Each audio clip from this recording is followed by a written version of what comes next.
All right, so starting 1 Samuel chapter 18 at verse 1, it reads, "As soon as he had finished speaking to Saul, the soul of Jonathan was knit to the soul of David, and Jonathan loved him as his own soul. And Saul took him that day, and would not let him return to his father's house. Then Jonathan made a covenant with David, because he loved him with his own soul." So David's going to end up making three different covenants during his life. This is the first one.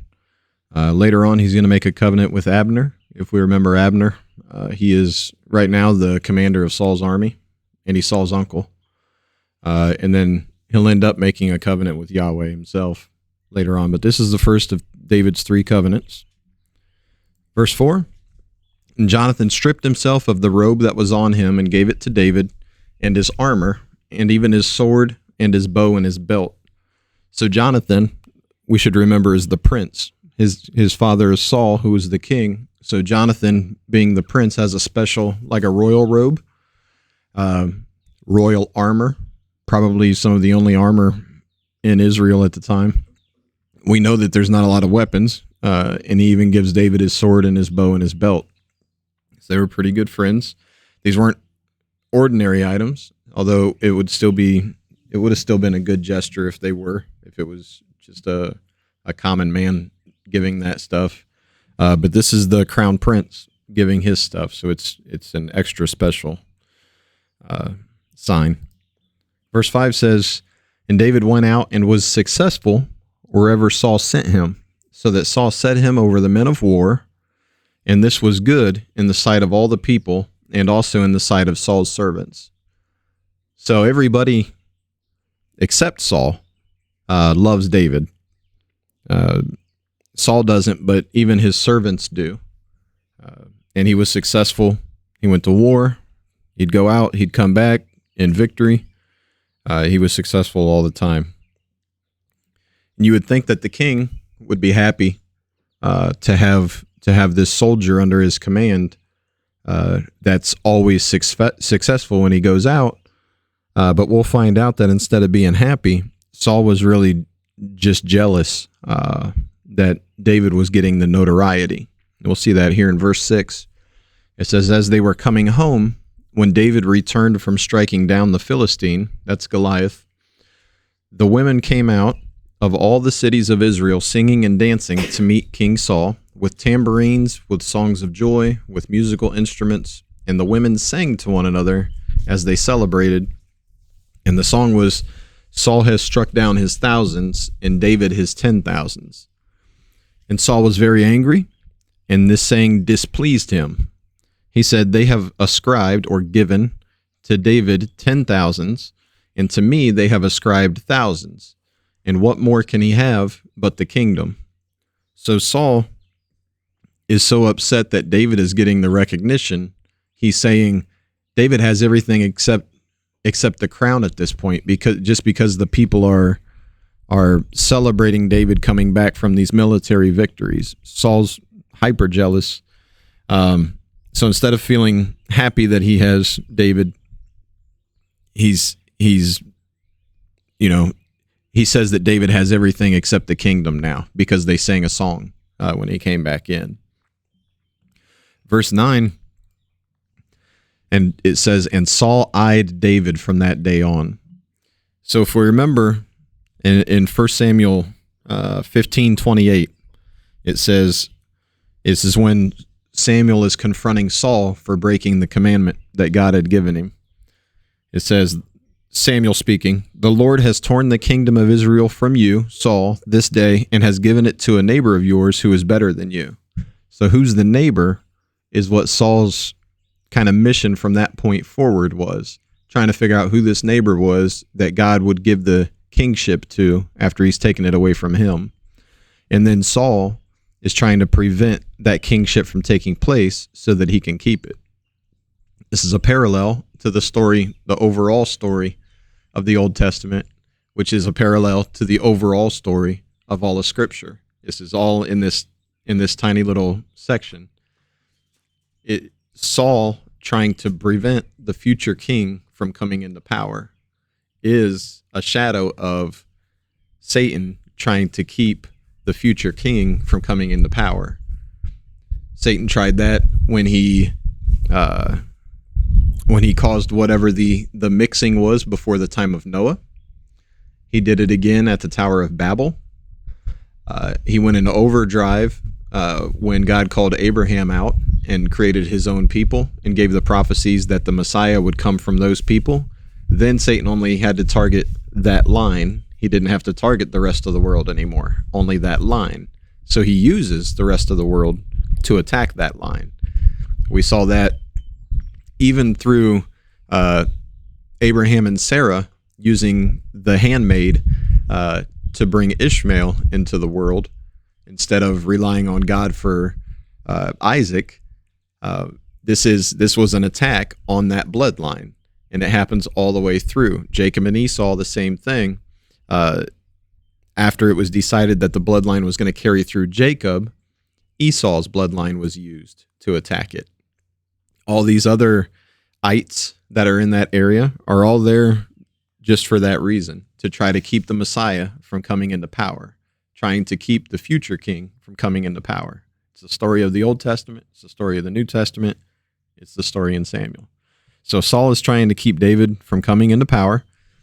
He doesn't know it's David yet, although we see at verse 9, he's eyeing David now because he knows that the kingdom is taken and is going to go to somebody better than him. So he's trying to figure out who's better than him. And he sees David doing all these good things. He's starting to get the idea. I'm going to keep my eye on him because I think he's going to try to take the kingdom away from me, as if David himself is doing it when he's not. God did that. Verse 10, the next day a harmful spirit from God rushed upon Saul, and he raved within his house while David was playing the lyre, as he did day by day. Saul had his spear in his hand, and Saul hurled the spear, for he thought, I will pin David to the wall. But David evaded him twice. So it's a pretty quick step from verse 9, where Saul's just eyeing David because of his notoriety, to verse 10, where Saul tries to kill David twice for no other reason than jealousy, even though he's the best soldier that he has. Notice that while Saul is there, he's at his house. We're at Saul's house, so Saul should probably feel safe. He's in his own house. It's guarded, and he's got David playing the harp for his musical therapy.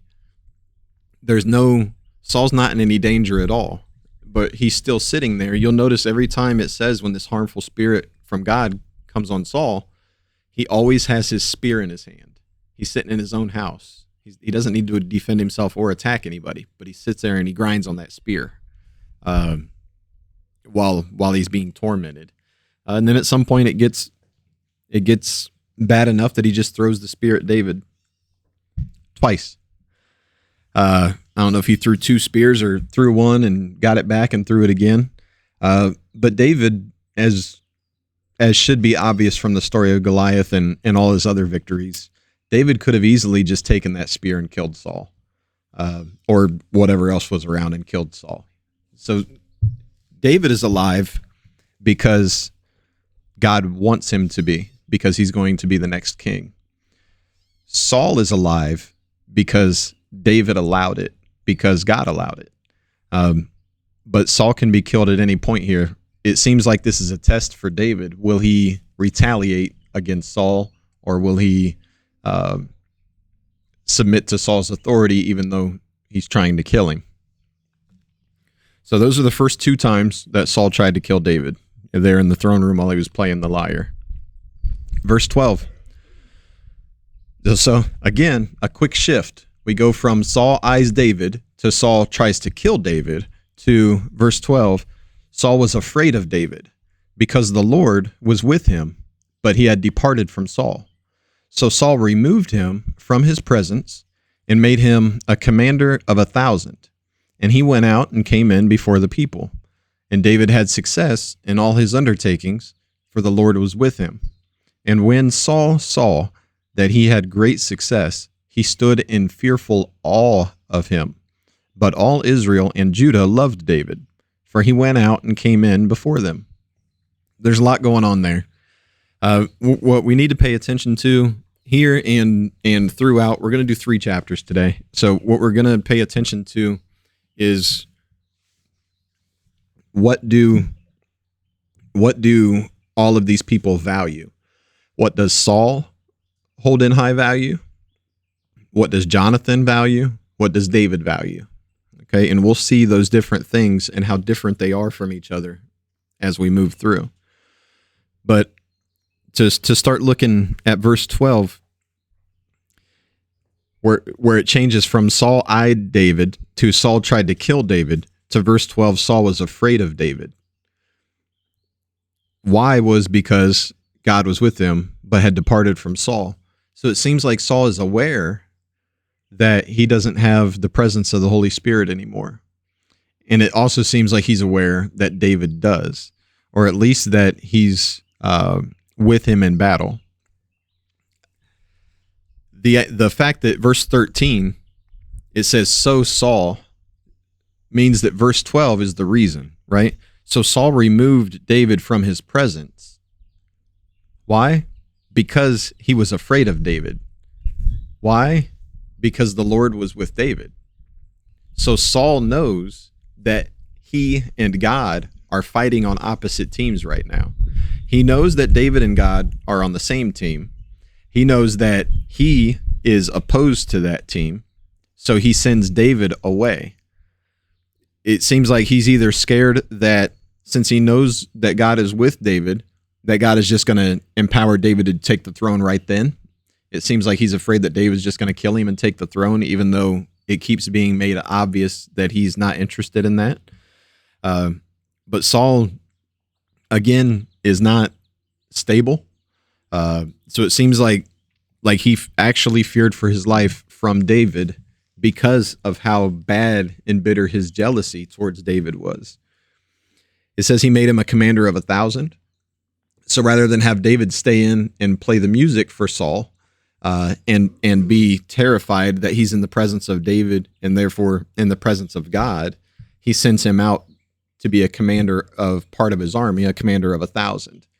This is another way that Saul is trying to have David killed by somebody else, sending him out into battle.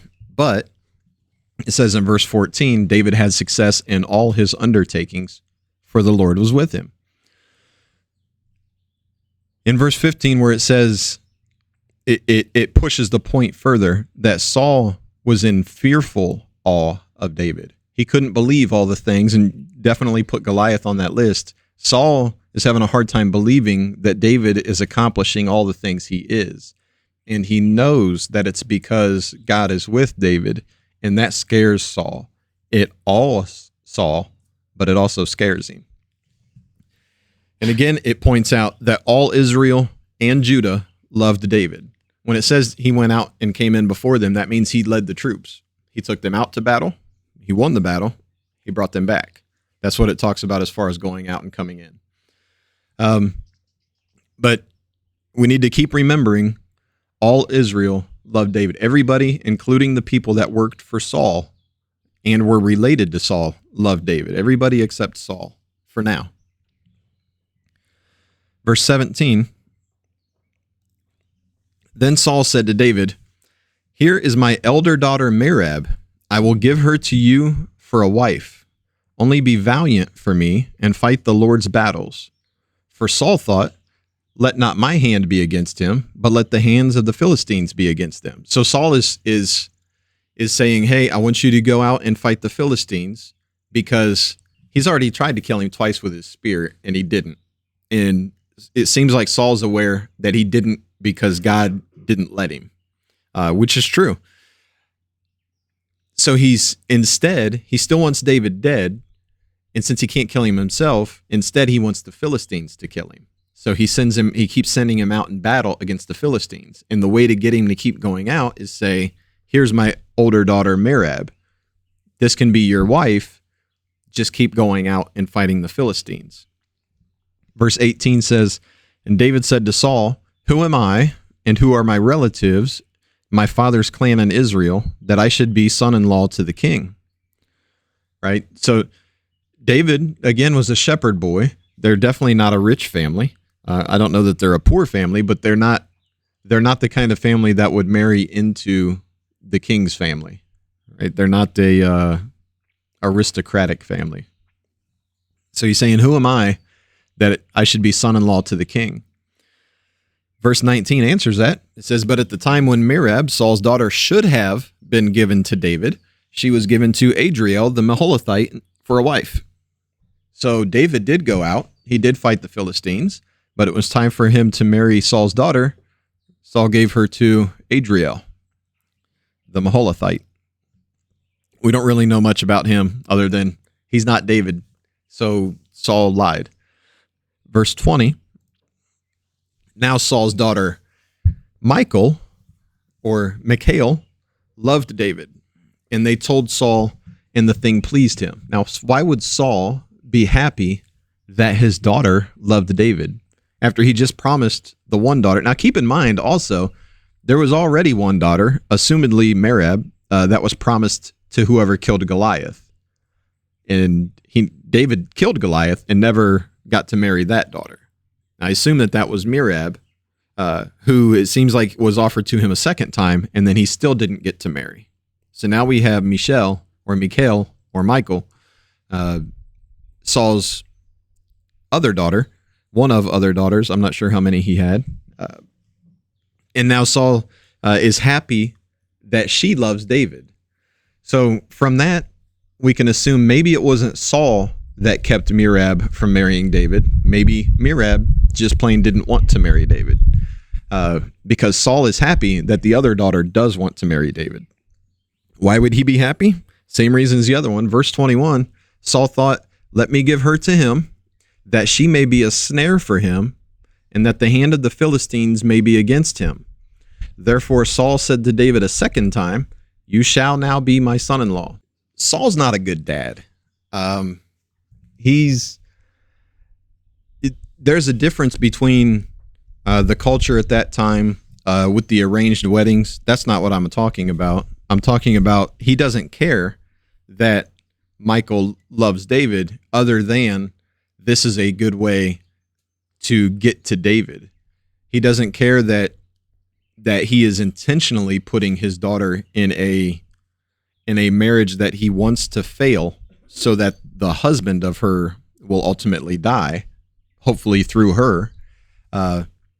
We see that he treats her and Merab and Jonathan all pretty much the same, which is secondary to himself and his goal of keeping his throne, which ultimately means he has to kill David, and he needs all of them to either do that or they're also his enemy.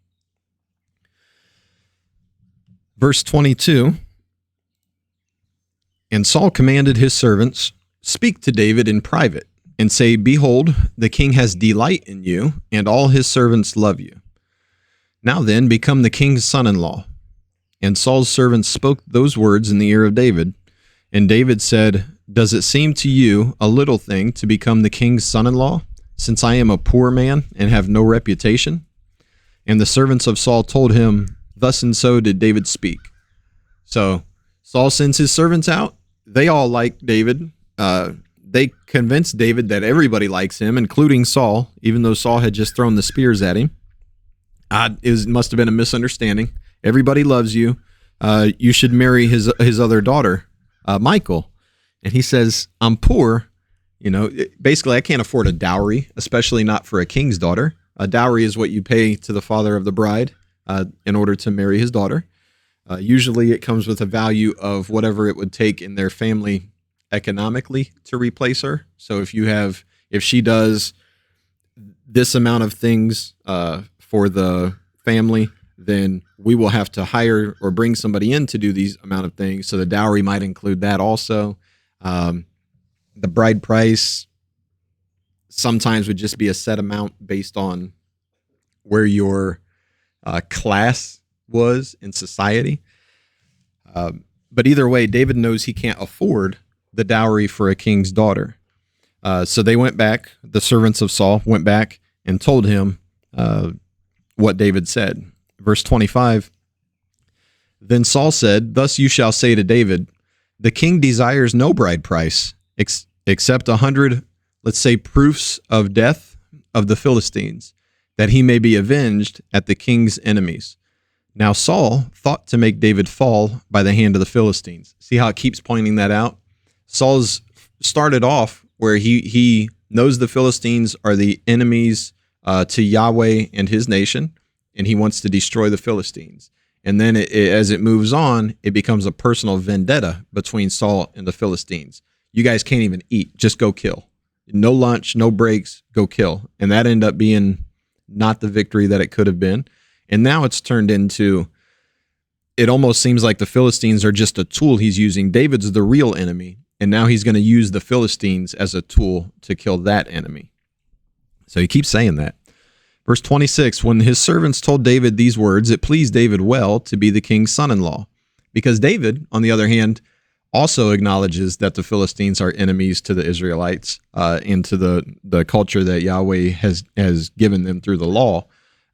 He knows that the Philistines have to go. So he's more than happy to go fight them. And now he gets a bride kind of thrown into the deal for something he already wanted to do. So before the time had expired, verse 27, David arose and went along with his men and killed 200 of the Philistines. Right. So the deal was he had to kill 100. So he went out and doubled it, and he killed 200 of them. And David brought back proof of their death, which were given in full number to the king, so that he might become the king's son-in-law. And Saul gave him his daughter Michal for a wife. So this time, David does marry the king's daughter, which makes him part of the royal family, which makes this even more kind of weird and convoluted. Verse 28. But when Saul saw and knew that the Lord was with David, and that Michal, Saul's daughter, loved him, Saul was even more afraid of David. So Saul was David's enemy continually. Now, that's kind of strange because we've already read Saul knew that the Lord was with David. We've already read that Saul knew that Michal loved David. Maybe he thought that he could pull some strings and make something change there in what he was trying to orchestrate, but it's not working. And it finishes off, Saul was David's enemy continually. This is a one-way argument. Saul hates David more than he can hate anything else, and he will until the day he dies. David is going to do everything he can to protect Saul, to not retaliate against Saul, to serve Saul as his king, even while he's running for his life away from Saul. Verse 30, then the commanders of the Philistines came out to battle, and as often as they came out, David had more success than all the servants of Saul, so that his name was highly esteemed. So Saul's plan to have David keep going out and fight the Philistines till eventually they kill him, it's backfiring as bad as it can, because every time he sends David out, he's just whooping on him, and he comes right back, and now he has even more honor. Every time he comes back, people are even talking more. Okay, so it's not working out the way that Saul wanted it to. Chapter 19, verse 1. And Saul spoke to Jonathan, his son, and to all his servants, that they should kill David. But Jonathan, Saul's son, delighted much in David. Saul knows that one of his daughters was promised to David in marriage and not given, at least once. He also knows his other daughter is currently married to David and does love him. He also knows that his son is David's best friend. And that does not keep him from telling all of them that they should kill David. Saul spoke to Jonathan, his son, and to all his servants that they should kill David. He's just got it out for him. Verse 2. And Jonathan told David, Saul, my father, seeks to kill you. Therefore, be on your guard in the morning. Stay in a secret place and hide yourself. And I will go out and stand beside my father in the field where you are, and I will speak to my father about you. And if I learn anything, I will tell you. So Jonathan here is being a very good friend to David, while also betraying his king and his dad. So we have a soap opera starting, right? Which brings us back to our original points. What are all of these people valuing? What do we think that Saul is valuing right now as he betrays his whole family to try to kill David, as he kind of puts the nation on cruise control just to try to kill David. And then what is David valuing while he's running for his life? What's Jonathan valuing while he's seeing his dad do these things and David on this other side, and Jonathan's kind of stuck in the middle? What is he valuing then, right? It's hard to tell.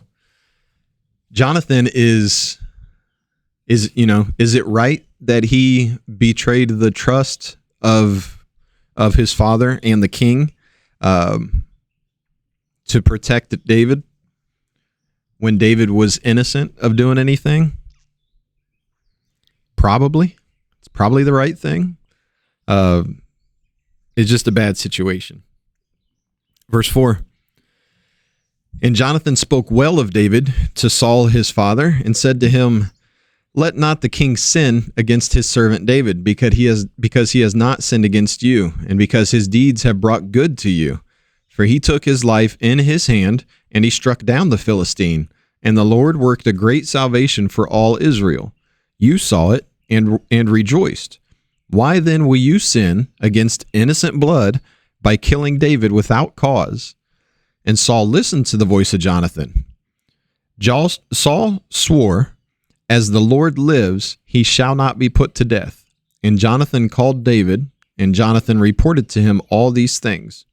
And Jonathan brought David to Saul, and he was in his presence as before.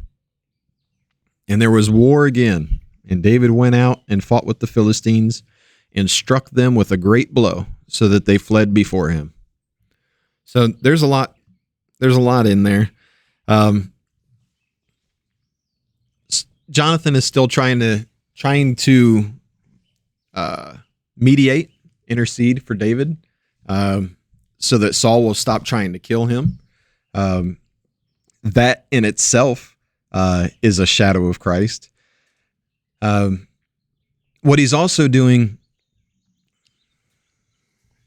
he keeps pointing out that David hasn't sinned. Now, surely David has sinned. That's not what he's saying. He's saying that David hasn't done anything to Saul or anybody else that is deserving of a punishment of death. He hasn't done anything wrong in that way.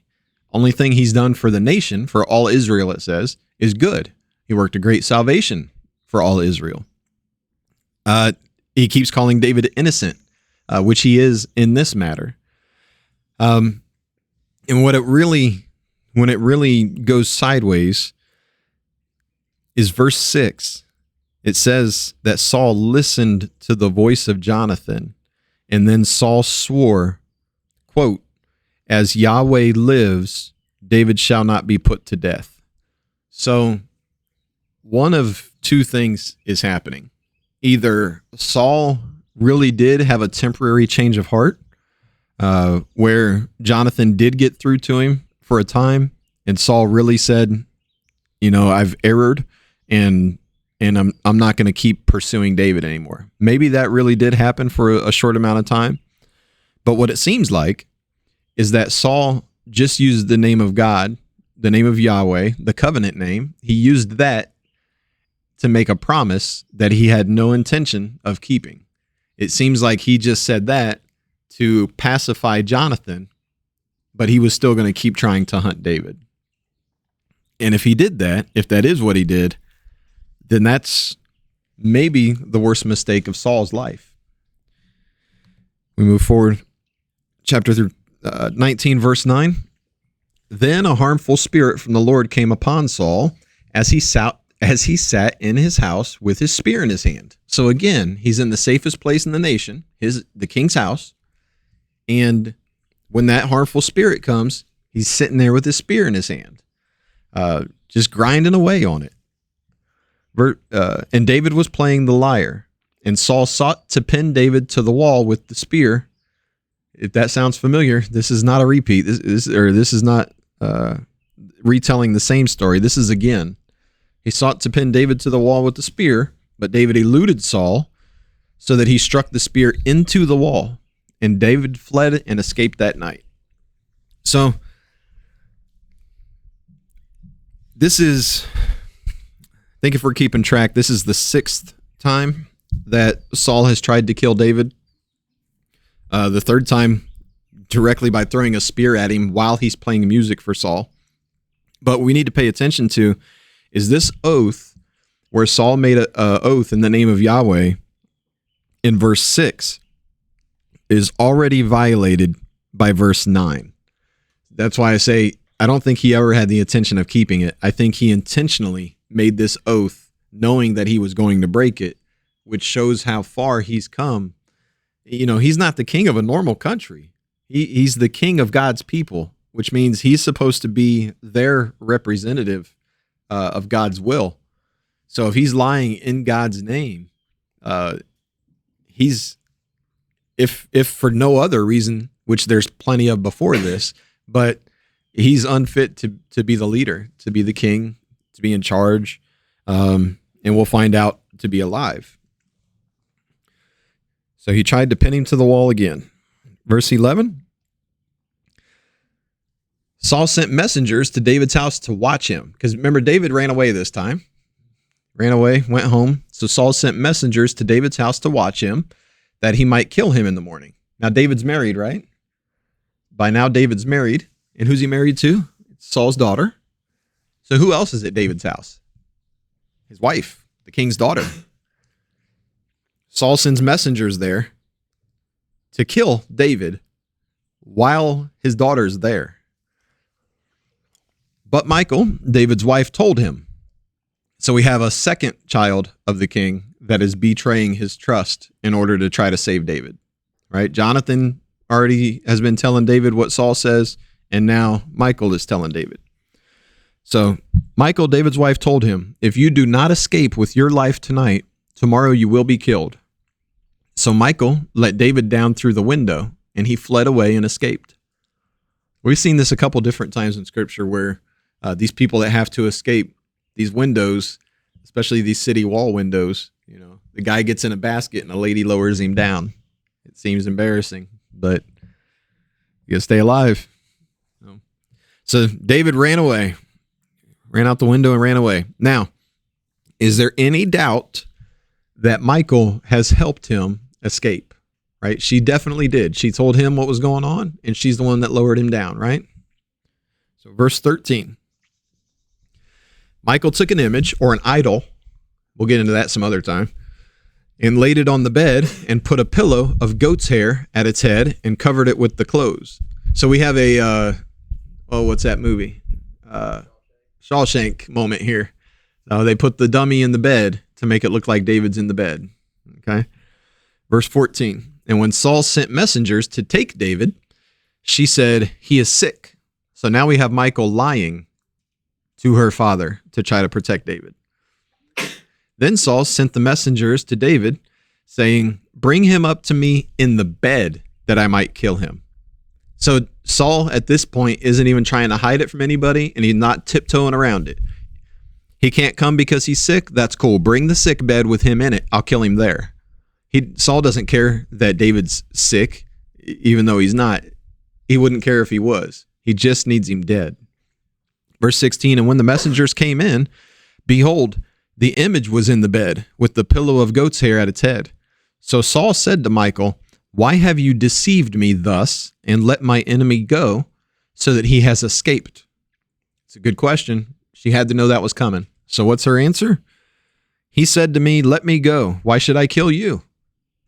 So she's saying that David threatened her and said, if you don't let me leave, I'll kill you. So she's covering herself and David. So that we don't get the idea that Scripture's okaying or prescribing lying, it's not. It's telling us that this is what happened. It's not saying this is what should have happened. It's just saying this is what did happen. Okay? I don't believe that Michal or Jonathan or anybody had to lie in order to protect David, because David was under God's protection. He didn't need these people's protection. They didn't know it. Apparently, he didn't know it either. But he was anointed to be the next king, and he was going to be, whether they helped him or not. So Michal makes up this story that David threatened her. That way she can stay in good with her father, maybe. And it looks like David said these things. That's how he got away. Verse 18. Now David fled and escaped, and he came to Samuel at Ramah and told him all that Saul had done to him. And he and Samuel went and lived at Naioth. Now, we haven't seen Samuel for quite a while, right? The last time we saw Samuel, he was leaving Saul after telling Saul that the kingdom had been torn away and given to somebody better. That's the last time Samuel and Saul saw each other.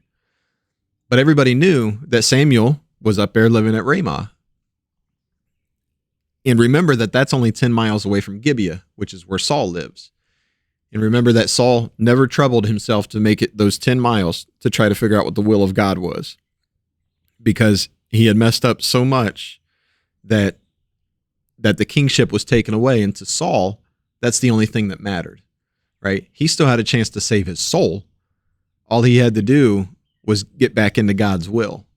But his hatred for David and his selfishness of wanting to keep and hold on to the kingdom that wasn't his to hold on to, kept him from visiting, or it seems like doing anything good for the rest of his life. He was a failure. But the whole nation knows that Samuel lives in Ramah. So David, while he's running from Saul, I'm going to go there. There is no way that Saul attacks Samuel, right? So David goes down, he goes to Samuel. So Samuel and David then leave Ramah and go to Naioth, which we don't know where it was. The best I can find is it was actually a small place in Ramah. If Ramah was a big city or a region, then Naioth would be a small suburb or a little town or whatever within that. So that's where they went. And this is where Samuel ends up having what we call the school of the prophets. If you hear anybody talk about the school of the prophets, not the new ones, not the ones that are on the internet, the fake ones today. In the Bible, there was a school of the prophets. This is it. And Samuel's the leader there. So Samuel takes David. They go to where the prophets are. Verse 19. And it was told Saul, behold, David is at Naioth in Ramah. Then Saul sent messengers to take David. And when they saw the company of the prophets prophesying, and Samuel standing as head over them, the Spirit of God came upon the messengers of Saul, and they also prophesied. You understand what's happening? Saul sent people to go kill David while David's with the prophets and Samuel. And when those people that were going to kill David, when they got there, they couldn't. They just started prophesying. They didn't have control anymore. Okay? Verse 21, when it was told Saul, he sent other messengers. This is the second group. And they also prophesied. So he sent two groups to go kill David. And when they get down there in front of Samuel and the other prophets, they can't do anything but stop and prophesy. God is eliminating them from this battle without killing them. And Saul sent messengers again the third time, and they also prophesied. Okay, 3 groups Saul sent to kill David, and none of them can do anything once they get where these prophets are. So that we don't get confused on this, sometimes when we see that people are prophesying or that they are prophets, we think these are godly people. They must be Yahweh's people. Not necessarily. So while Samuel and the prophets that he was leading in Naioth were, we've already read multiple times where people that are not serving the covenant God are still considered prophets, either prophets of Dagon, prophets of Baal, false deity prophets. Sometimes they're not prophets at all, but they prophesy when God makes them. We might remember the donkey, Balaam's donkey, turning around and telling him what was going on. And then we remember Balaam going up and keep trying to curse Israel. And every time he opened his mouth, instead, God forced a prophecy blessing to come out of his mouth. He wasn't he didn't serve God, but God used his mouth to get his prophecies out there. And at that point, to go against King Balak, but there's plenty of times that people prophesy that are not prophets of God. So don't think that these messengers that came to kill David had some sort of soul conversion. This is just God taking over them so that they can't do what they want to do, just like he did to Balaam. Verse 22, then he himself, Saul, talking about Saul, he himself went to Ramah, right? I sent 3 groups of guys down there to kill David, and they can't do it. They just get there and they start prophesying. So if you want something done, you just go do it yourself, right? So that's what Saul's thinking. He himself went to Ramah and came to the great well that is in Siku, and he asked, where are Samuel and David? Now, do we see that any of the other messengers asked? Maybe it's something, maybe it's nothing, but we don't see that anybody else asked. They just went there. Saul had to ask directions. I don't think that's an accident. Saul seems lost spiritually from the beginning of this book on.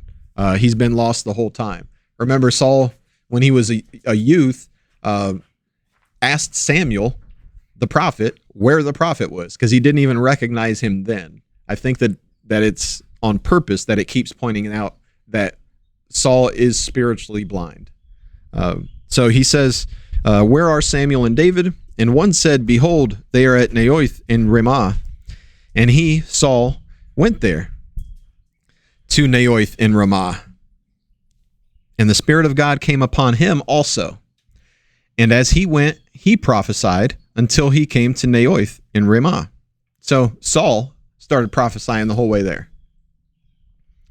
Verse 24, and he too stripped off his clothes, and he too prophesied before Samuel, and lay naked all that day and all that night.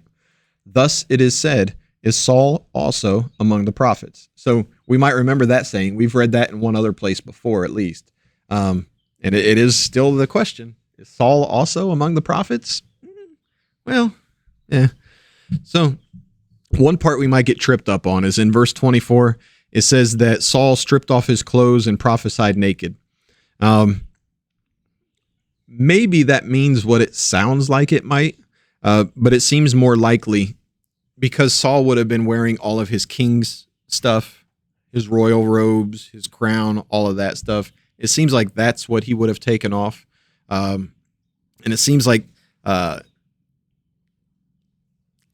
it seems like God made him, that he didn't have a choice. He certainly did not have a choice when he started prophesying. And it seems like he also lost the ability to control what he was doing, not just speaking, but actually doing. I believe that God made him take off his royal clothes before he came to where the prophets were to start prophesying. And I believe that because God wouldn't let him wear his royal stuff because he had already been removed. His kingship was void. Now, he was still the king at that point, but it was only while God was getting David ready. And once David was ready, Saul was out. He was just a placeholder. So God wasn't going to have him wearing all his royal robes coming up to the prophets, trying to act like the big guy, because he wasn't. So I believe this was to humble and humiliate Saul, and kind of bring him back down to his place. While he's doing that, he's also giving David time to get out of there. Because David, or like I say, Saul, he can't, God's controlling Saul right now. He walked him that way, made him prophesy the whole way there, made him prophesy naked when he get there, or at least without his royal clothes. Chapter 20, verse 1. Then David fled from Naioth in Ramah and came and said before Jonathan, what have I done? What is my guilt? And what is my sin before your father that he seeks my life? So David didn't jump right in and say, I didn't do anything. This guy's trying to kill me. Let's go kill him. He says, what is it that I've done that I deserve to die for? Why does your dad want to kill me? He's just asking, what is it? Verse 2, and Jonathan said to him, far from it, you shall not die, Behold, my father does nothing, either great or small, without telling it to me. And why should my father hide this from me? It is not so. But David vowed again. So you understand that David is telling Jonathan that Saul is still trying to kill him, and Jonathan's thinking, no, he would have told me if he was. There's a miscommunication here. It's not really what it seems. Okay. Verse 3, but David vowed again, saying, your father knows well that I have found favor in your eyes. And he thinks, do not let Jonathan know this, or he'll be grieved. But truly, as the Lord lives, and as your soul lives, there is but a step between me and death. So that's another lesson for us, right? Every day, all day, every day, we're always one step, one breath away from death.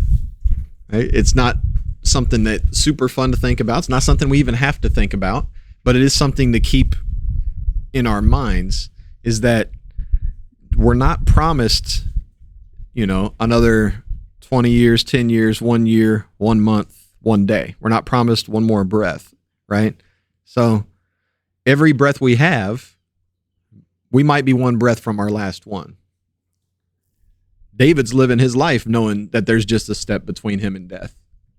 But it's a good reminder to us that even though we don't have a king chasing us with a spear, we're always just a step away from death, or at least from physical death, from passing on out of this life. Verse 4, then Jonathan said to David, whatever you say, I will do for you. And David said to Jonathan, behold, tomorrow is the new moon. So they keep in mind that the Hebrews historically have always run off a lunar calendar. It's how they mark the months. So whenever there's a new moon, it's the first day of the month. It's an easy way to keep track. 30-day months the whole way through. Every time there's a new moon, first day of the month. So they would hold a feast every time there was a new moon to celebrate the new month. So tomorrow is the new moon, and I should not fail to sit at the table with the king. So everybody in the king's court, especially his son-in-law, is going to be expected to be there for these big feasts, right? I should not fail to sit at table with the king. But let me go, that I may hide myself in the field till the third day at evening. If your father misses me at all, then say, David earnestly asked leave of me to run to Bethlehem, his city, for there is a yearly sacrifice there for all the clan. Now, I don't know if there actually was a sacrifice, a yearly sacrifice for the whole clan there. I don't know if that was true or not. But what's not true, David's not going to Bethlehem, so he's definitely asking Jonathan to lie for him, to the king. David's asking Jonathan to lie to his dad, the king, about where he's at, which also doesn't seem great. But they're doing this all in order to try to protect David's life. Again, I stand by it. I don't think that they needed to. It's definitely not telling us that it's okay to. It's just telling us this is the route they went. Verse 7, Jonathan talking about Saul. If he says good, it will be well with your servant. But if he is angry, then know that harm is determined by him. Therefore deal kindly with your servant, for you have brought your servant into a covenant of the Lord with you. But if there is guilt in me, kill me yourself. For why should you bring me to your father? So David says, well, let's point out first that constantly, David seems to be at least acutely aware that he is anointed as the next king. He knows that his future is the king of this nation, but that the current king is Saul. And David is about as loyal as anybody could ever be, at least at this point in his life. So even though the current king is trying to kill him, and he believes that he is the future king, it seems Jonathan might already or also know that David is the future king. We'll get into that in a minute. But even though David is anointed, he keeps calling Jonathan, or keeps telling Jonathan, referring to himself as your servant, your servant. 3 times in that section, David called himself your servant to Jonathan, the prince. So even though David knew that his authority was going to be greater than Jonathan's, it wasn't yet. It was still under Jonathan's. Jonathan was still the prince. So David, still a loyal citizen, keeps referring to himself as your servant. And then at the end, he just asked Jonathan, look, if there is something that I'm overlooking and I am guilty of some sin that deserves death, he wants Jonathan to just kill him rather than take him back to Saul to do it. Okay. Verse 9. And Jonathan said, far be it from you. If I knew that it was determined by my father that harm should come to you, wouldn't I tell you? Then David said to Jonathan, who will tell me if your father answers you roughly? And Jonathan said to David, come, let us go out into the field. So they both went out into the field. So they're going to cook up a plan, a way that Jonathan can tell David whether or not Saul is still hunting him. But they have to do it kind of secretively because Saul's probably watching. So they go out into the field, come up with this plan. Verse 12, Jonathan said to David, the Lord, the God of Israel, be witness.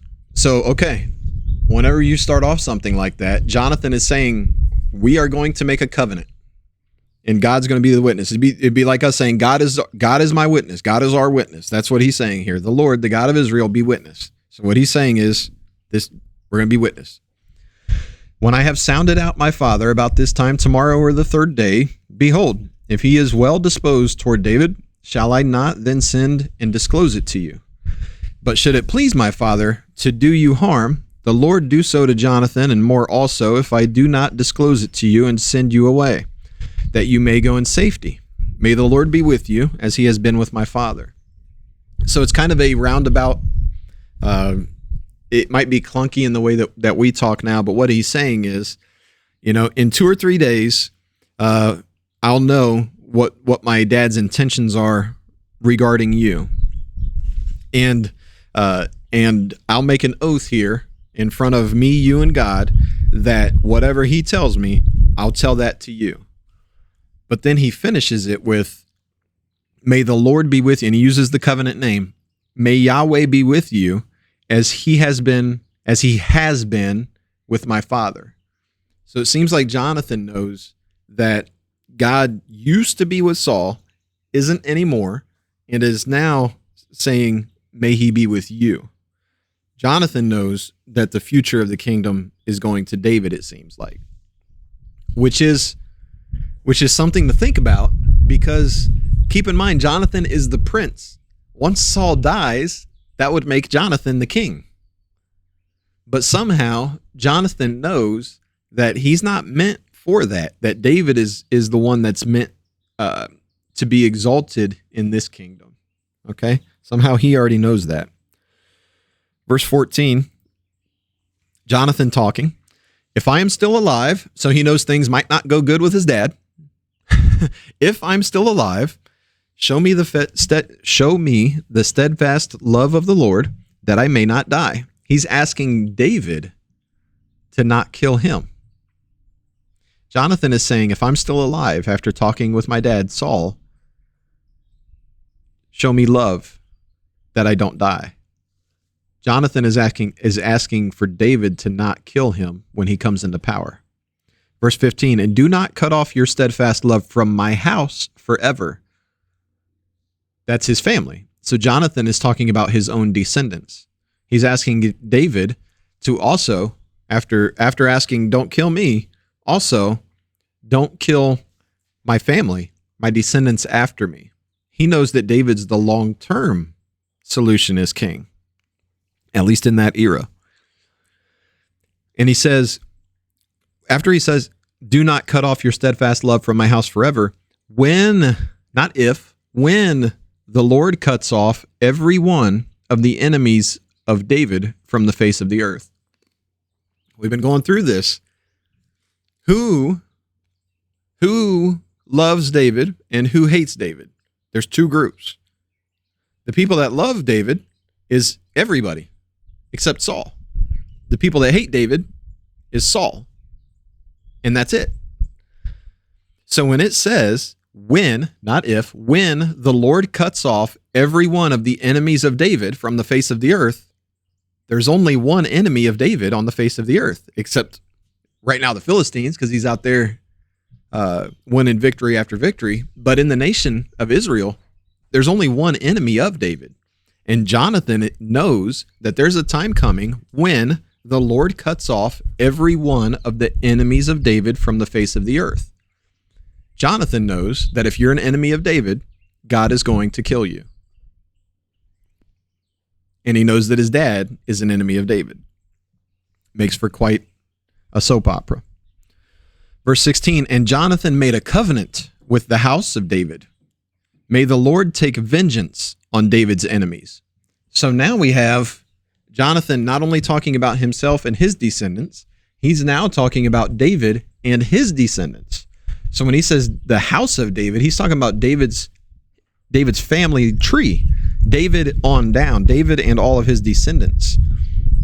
So we have the Jonathan and his descendants making a covenant with David and his descendants the whole way down, okay? And he repeated again at the end, may the Lord take vengeance on David's enemies, knowing full good and well that his father's one of them.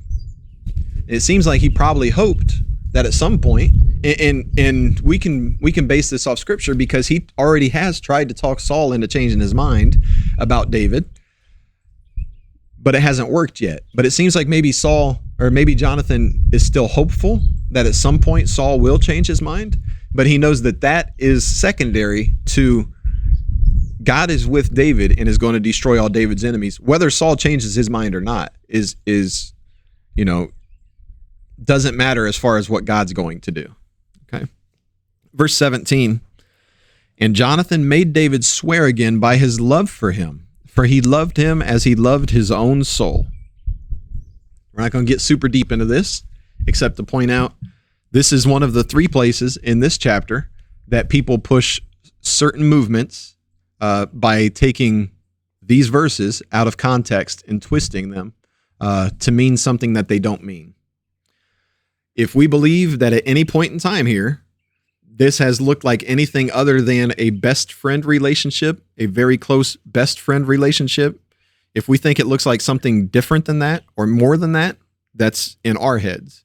We are warned in the New Testament by Peter, by Paul, by Luke, I'm sure more places, but there's multiple places where we're warned in Scripture for twisting it and for trying to make it mean something that it doesn't so that it fits our agenda. So if we're trying to push some sort of cultural movement based on this verse, we're warned plenty of times in Scripture against doing that. In one of them, twisting Scriptures to their own destruction is what it says. So if we're up for our own destruction, we can go ahead and keep twisting. But if we're looking to avoid that, then we're going to want to avoid twisting the Scriptures to try to mean something else. These guys are best friends. If we've ever seen The Godfather, or if we've ever been around the Italian side of the family and seen how guys kiss each other on the cheek, we can understand that this is not a unmanly thing, and this is definitely not a other thing either. These guys are best friends. They're in a bad situation. It's getting worse. Verse 18, then Jonathan said to him, tomorrow is the new moon, and you will be missed, because your seat will be empty. On the 3rd day, go down quickly to the place where you hid yourself when the matter was in hand, and remain beside the stone heap. And I will shoot 3 arrows to the side of it, as though I shot at a mark or a target. And behold, I will send a young boy, saying, go, find the arrows. If I say to the boy, look, the arrows are on this side of you, take them, then you are to come. For as the Lord lives, it is safe for you, and there is no danger. But if I say to the youth, look, the arrows are beyond you, then go, for the Lord has sent you away. And as for the matter of which you and I have spoken, behold, the Lord is between you and me forever. So Jonathan is kind of recertifying that, hey, even if everything goes bad and you have to leave, we still have, the Lord is between you and me forever. We still have this covenant, and it covers not just between me and you, but my descendants and your descendants. We're in covenant together. Okay? But he's saying, once I find out what's going on, I'll go out, I'll act like I'm shooting some arrows at a target. If I shoot them short and I tell the kid to go find the arrows that they're on this side, then that means come on back. But if I shoot them far and I have to tell him to keep going and find the arrows, then that's a sign to you to keep going and run away. So that's the deal they came up with. Verse 24. So David hid himself in the field, and when the new moon came, the king sat down to eat food. The king sat on his seat, as at other times, on the seat by the wall. So obviously the king is not going to allow anybody to ever move behind him. Nobody can go behind the king. The king's back is to the wall, right? It's the safest place to be, right? No sneak attacks. Jonathan sat opposite. So Saul's at the head of the table. Jonathan's down that way at the other head of the table. Abner sat by Saul's side. He would have been right there. But David's place was empty. It would have been right there. This is the Abner that we were talking about before, the commander of Saul's army and also Saul's uncle. Verse 26. Yet Saul did not say anything that day, for he thought, something has happened to David. He is not clean. Surely he is not clean. So remember, there's all these ritual cleansings and laws about cleanliness. So he knows David's a soldier and a shepherd. So he's out here killing Philistines and shepherding sheep, maybe killing wolves and bears some more. So there's any number of reasons why David might be unclean and unable to come to the feast. So Saul doesn't really think anything of it. That's what verse 26 is saying. Verse 27, but on the second day, the day after the new moon, David's place was empty, still empty. And Saul said to Jonathan, his son, why has not the son of Jesse come to the meal, either yesterday or today? Notice, Saul has stopped and will continue to stop calling David by his name. He hates him so much, he can't say his name. He only calls him the son of Jesse. Why hasn't the son of Jesse come to the meal? Why? He doesn't say, hey, why isn't David here? No, why isn't that son of Jesse here? Okay? Either yesterday or today. Jonathan answered Saul, and Jonathan will use his name. David earnestly asked leave of me to go to Bethlehem. He said, let me go, for our clan holds a sacrifice in the city, and my brother has commanded me to be there. So only part of that was true. So now Jonathan's also lying. So now, if I have found favor in your eyes, let me get away and see my brothers. For this reason, he has not come to the king's table. So Jonathan's trying to cover for David, using part of the excuse that David gave him. He's using part of David's lie and part of his own lie. Verse 30, then Saul's anger was kindled against Jonathan. So how mad do you think Saul's getting? His daughter has already let David get away and gave him some sort of excuse. And now his son has done the same thing and has come up with another excuse. Seems like Saul is seeing through all the excuses, just can't do anything about it. This is interesting here. Then Saul's anger was kindled against Jonathan, and he said to him, you son of a perverse, rebellious woman, do I not know that you have chosen the son of Jesse? Again, not David, the son of Jesse, to your own shame and to the shame of your mother's nakedness? So this is interesting. Saul is so mad now at Jonathan because of how big his hatred is for David that he has brought in Jonathan's mom into the fold so that he can insult her too.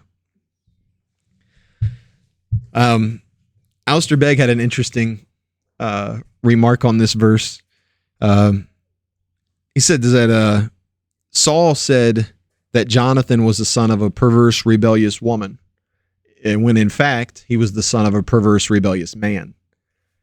What Saul was doing was projecting exactly what he was out without using the mirror. And a lot of times we talk about Scripture being our mirror. He had no mirror to point out that, hey, you're describing yourself right here. Verse 31, for as long as the son of Jesse, again, for as long as the son of Jesse lives on the earth, neither you nor your kingdom shall be established. Therefore send and bring him to me, for for he shall surely die. So Saul, still trying to kill David, still being very upfront about why. So the last thing he's going to try with Jonathan, I know you guys are best friends, sure, all this, all that, all that. So now I'm going to insult you. I'm going to insult your mom. I'm going to insult your best friend. And then I'm going to tell you, and I'm going to try to appeal to your pride and selfishness to see if it matches my pride and selfishness.